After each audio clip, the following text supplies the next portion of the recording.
Welcome back, everyone, to another edition of the EOB Podcast. So last weekend, we have three wide releases. We have the drama action adventure movie Ocean's 8, starring an all-female cast, which is a spin-off of the Ocean 11 movies.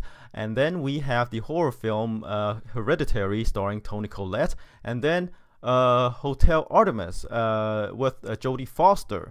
We'll see how those movies did at the box office.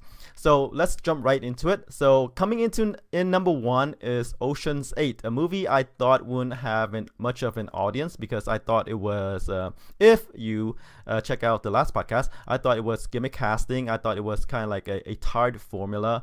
Since we already have three of them with George Clooney, Brad Pitt, Matt Damon, and Natal, right? And this one starring an all-female cast with Sandra Bullock as the lead character. Joining her is Kate Blanchett, Anne Hathaway, Sarah Paulson, Rihanna's in there, Helena Bonham Carter, on and on. So it's sort of an all-female cast, just like the Ocean 11 movies were, right? It's pretty much, I think, the original stars, the Rat Pack, the Hollywood's, people, and then we have the reboot with, the current leading men, George Clooney, Matt Damon, Brad Pitt, and etc. They even threw in Jet Li for the international market, China in particular, right? And now we have Ocean's 8, a spin-off with an all-female cast. They try to put a fresh coat of paint on the same formula, and I thought the movie wouldn't be able to perform that well because hey, we're just coming off three of them,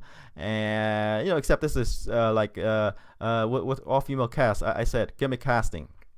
And that I thought people might not, take a liking to it. And, when we have the Ghostbuster reboot with an all-female cast as well, and that wasn't received well with the audience. Apparently, this one is, an exception. I thought the movie could open to maybe 15 to 20 million.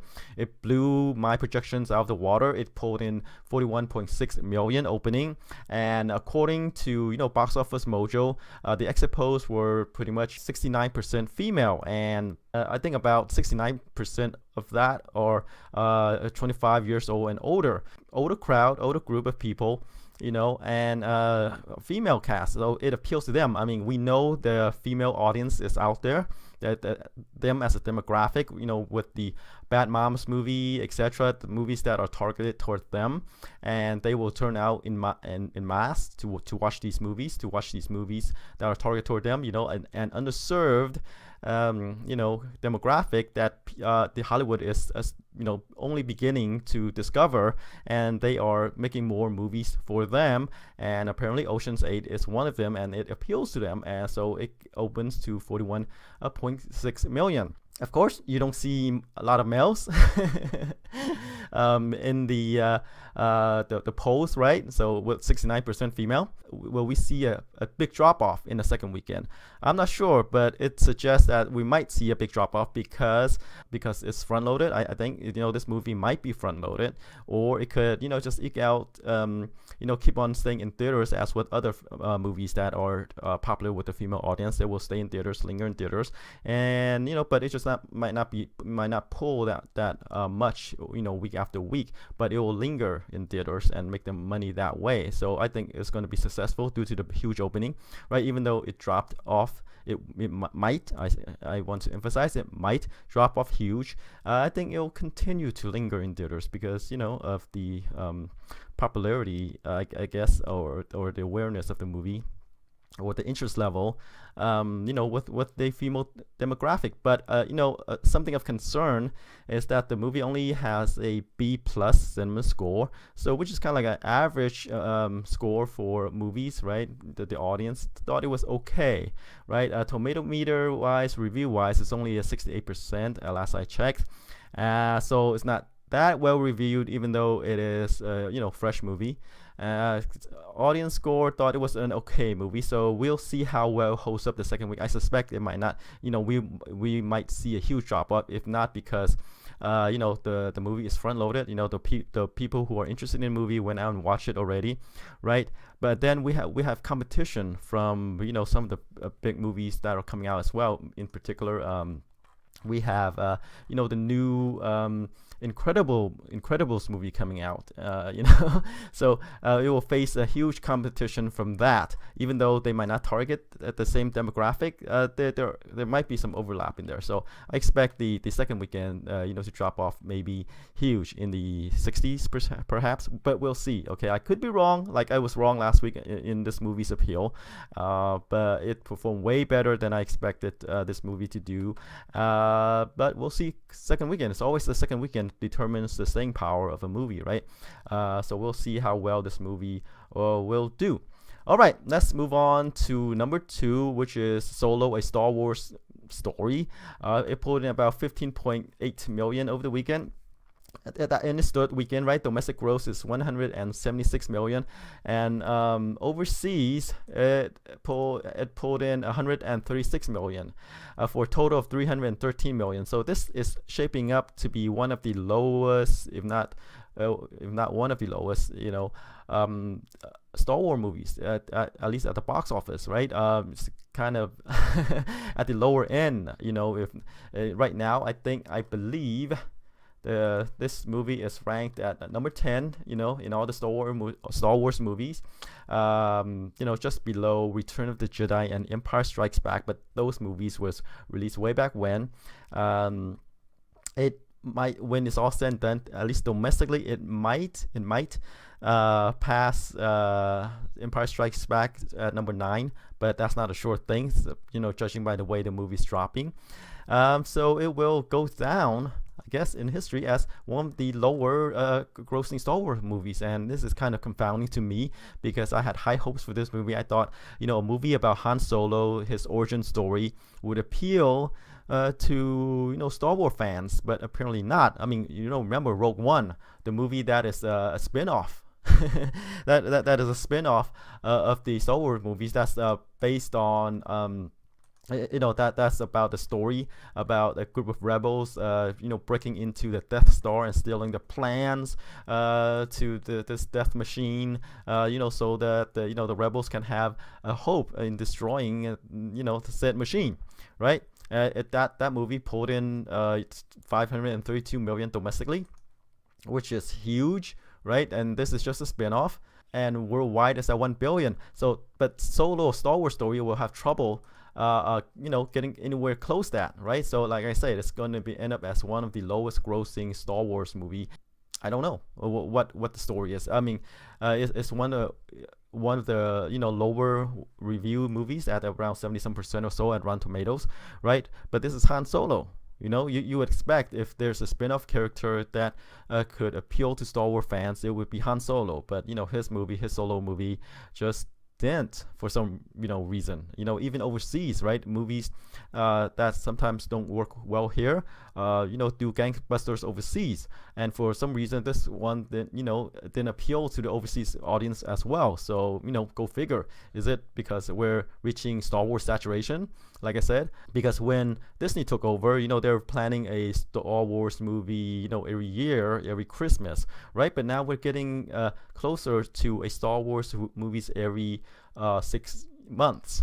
And is that too much of a Star Wars?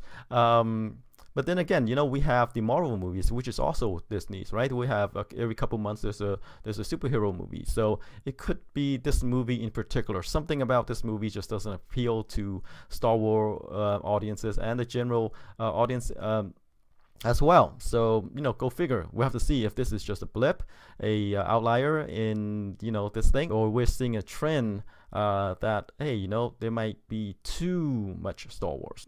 Because hey, even though the last Star Wars movie, The Last Jedi, did okay at the box office, it kind of underwhelms for some people. So this might carry over. We'll see. And like, is this, like I say, is this an outlier, or is this we're starting to see some sort of trend that points downward for the Star Wars movies? So we'll keep an eye out.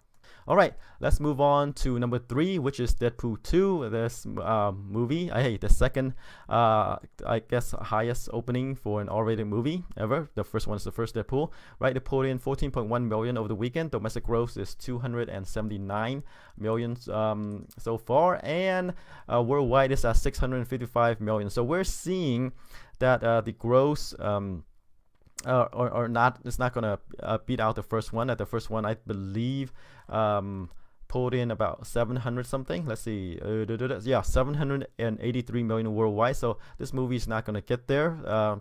But I think there's a chance that Deadpool 2 might open in China.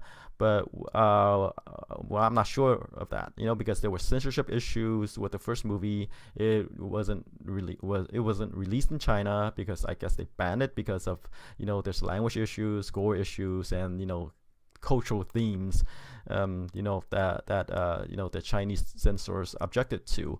And I'm not sure if they solved this for Deadpool 2. I mean, I think the same thing still exists. I'm not sure if they relaxed it or not, but as of right now, it hasn't released in China yet, so we'll keep an eye out if it has a chance to to open in China. If so, then good. It'll add on to the growth. I said before, Fox is very happy with the take, but if you compare to the first movie, it's disappointing, and the budget is only 110 million. Like I say, it's a success for Deadpool 2, and we'll see more Deadpools as well as the beginning of the X-Force movies. So this is a launching pad for the X-Force movie. So hey, there you go. There are going to be more Deadpools and more spin-offs from the X-Men universe. There's the mainline X-Men movies and then the X-Force. So maybe X-Force will do better than the X-Men movies. All right.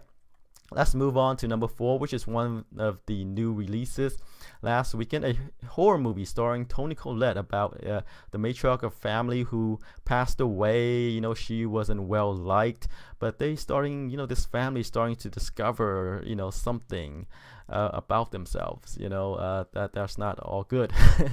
I thought this movie would be like the most interesting of the new releases, just based on the trailer. It pulled in 13.6 million over the weekend. That's this opening. But worryingly, I guess, is because this movie has a D+ cinema score, so audience are not impressed with this movie. So and this is a horror movie, right? Which is pretty bad. And then, but it has a 92% on the tomato meter, so critics loved it, right? But the audience who were polled after watching the movie kind of hated it, right? So we'll see how that goes. I mean, this is one of these cases where it's like a thinking person's horror movie. It's not what the fans expected, horror fans expected. It could be that horror fans who are attracted to the premise wanted to see expecting one thing and got another. So we'll see how the second weekend is for this movie. I mean, if it drop huge like horror movie, typical horror movies, we're going to be seeing a 60% or so drop off in the second weekend. If not, if this movie drop in the 40% range or so, we could it means that it appealed to the more general audience who are not blood and gore, to those kind of fans. So 13.6 million, I believe I read that it's kind of like the highest opening for an A24 movie. A24 distributed this movie, and I guess this is the highest movie for opening for one of their releases, which is awesome, right? But the thing is like how will the second weekend do? Okay, so we will get back to you next week. All right, let's move on to number 5, Avengers Infinity War. It pulled in 7.2 million over the weekend, still going strong, right? 655 million domestically, and worldwide it's crosses 2 billion. And Avengers Infinity War is really the first part of a 2-part or a 3-part, who knows, right? The story will continue. It ended in the cliffhanger with, if you haven't seen it, some characters, some superheroes didn't make it. But then it continues on into the other movies as well. I think we're going to see Miss Marvel or Mr. Marvel. Is it Miss Marvel? Captain Marvel to pick up the story. All right. Number 6 is Adrift. It is a movie that is based on a true story about a couple who went from Tahiti to San Diego on a sailboat, but during the trip they encountered a storm which left them adrift in the ocean, and they have to figure out how to survive that. And it stars Shailene Woodley and Sam Claflin. A movie that I thought wouldn't open well. I thought the movie would open between 5 to 10 million, but it opened a little bit better, 11 million. And the second weekend, we see it pulling in 5.3 million. The drop off is about 55%, which is typical, right? And then domestic gross is about 22 million. The budget is 35 million. So it looks like it's gonna be able to make its production budget back. And it hasn't opened that wide overseas yet, so we'll see. But this movie, it's kind of like a more domestic drama. It's released by STX, and Shailene Woodley is not that huge of a draw outside of her Divergent movies, right? But then, like I said, even that, her Divergent movies putter out. It wasn't able to finish the fourth movie. They broke the third movie into two movies, and they weren't able to finish that out because the third movie didn't perform well, and that means the fourth movie is gonna lose money. That's Adrift. Right, number 7 is Book Club, a movie that's targeted toward the woman, audience, the female crowd. It pulled in 4.3 million in its fourth weekend, and domestic gross right now is 50-70 million so far, which is pretty good. Again, another movie that I thought would open well. I thought it would linger in theaters, because these audiences, the older crowd, wouldn't rush out to watch this movie. But it surprised me. I thought it would open to about 5 million or so, but it opened to 13.6 million. Way more than what I thought it would open to. All right, number 8 is the other new release over the weekend is Hotel Artemis. It opened to 3.2 million over the weekend, and what did I say it could open to? I said around 5 million, which is right there. It stars Jodie Foster, Dave Bautista, Jeff Goldblum, Zachary Quinto, Charlie Day is in this movie as well. About this, if you watch the John Wick's movie, there's this Hotel Continental, kind of like a hotel for assassins, where they can go in, rest up without, and they leave all their baggages behind. No fighting, no guns in there, right? This is Hotel Artemis is like that, except that it is a hospital for assassins.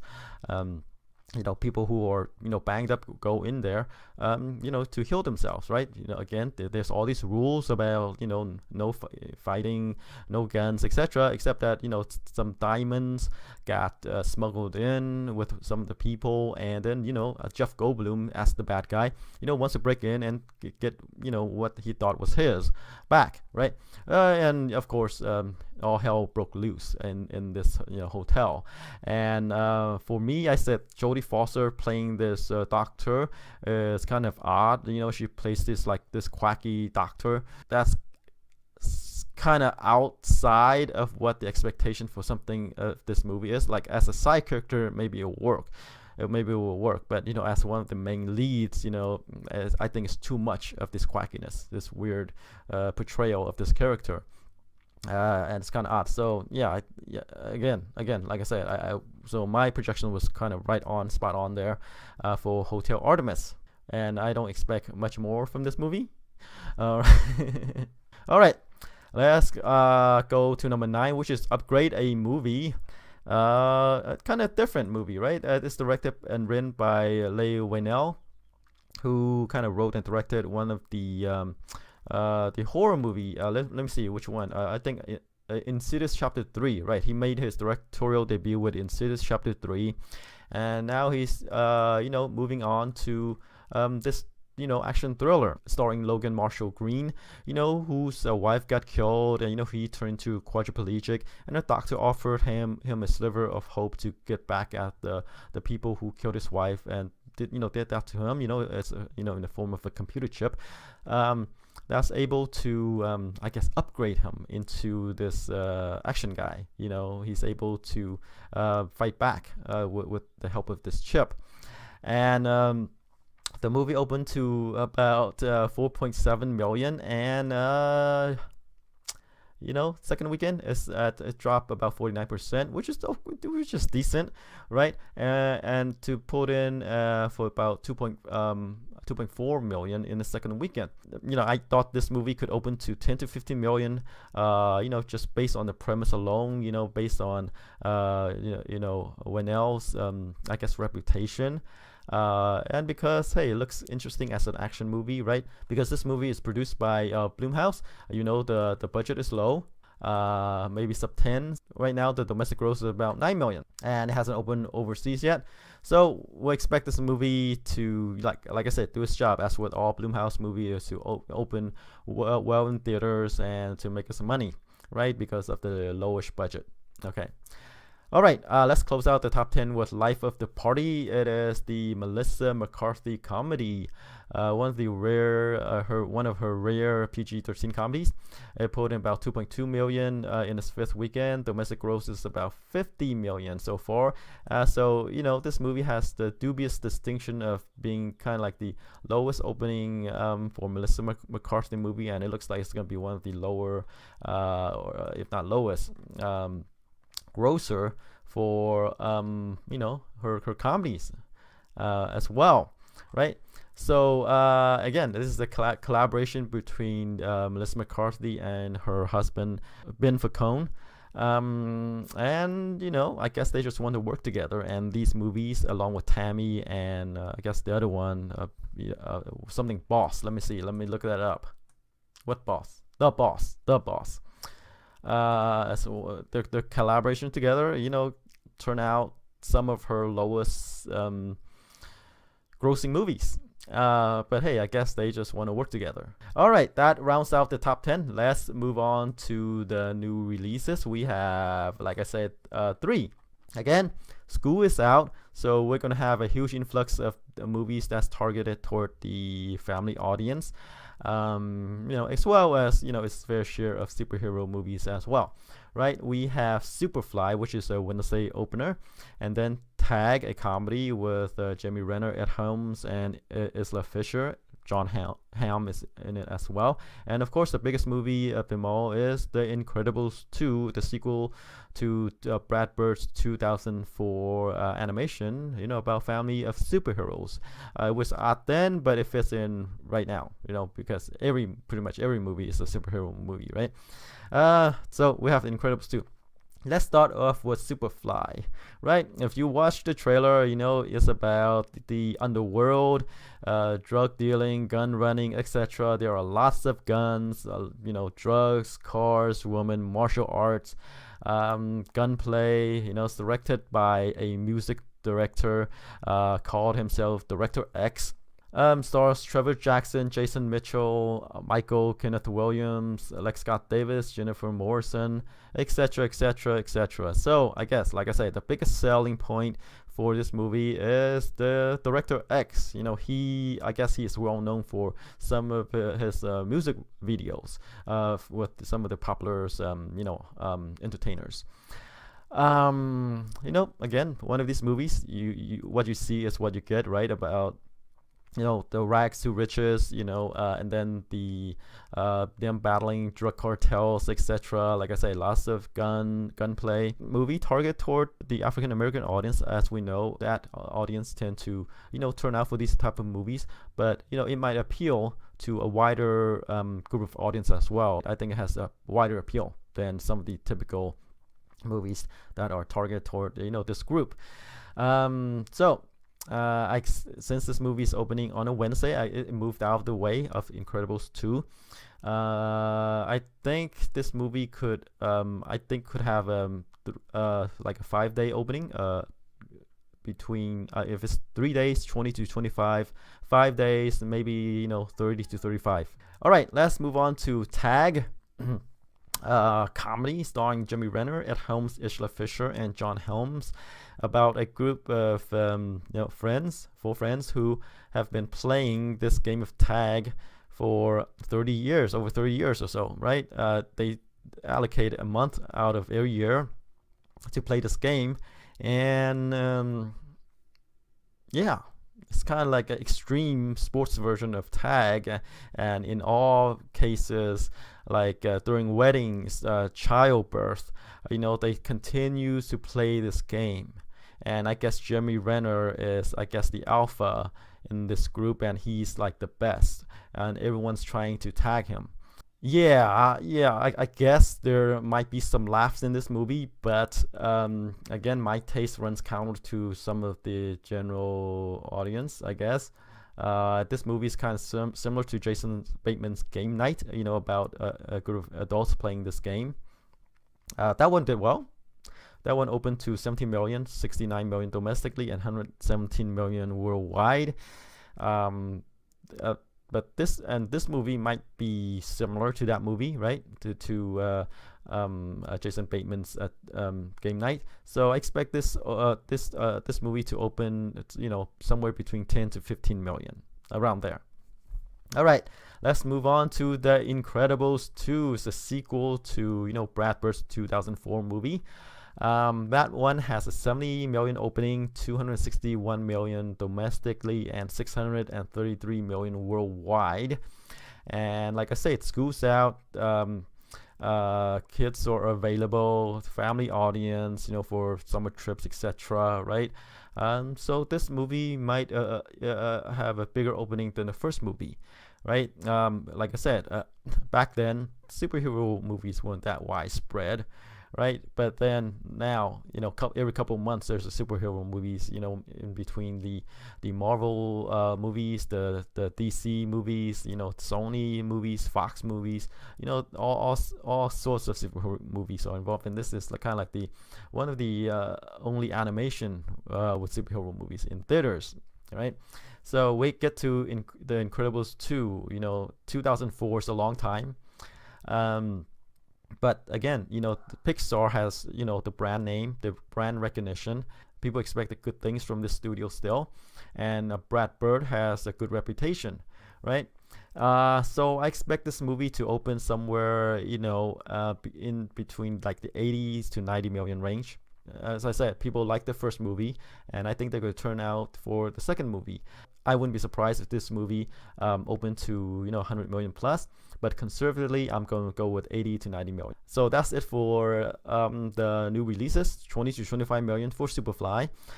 We have 10 to 15 million for Tag, and The Incredibles 2, 80 to 90 million opening, but I wouldn't be surprised if it opened higher. All right, so that's it for this week's podcast. Tune in next week to see how it did. Until then, bye-bye.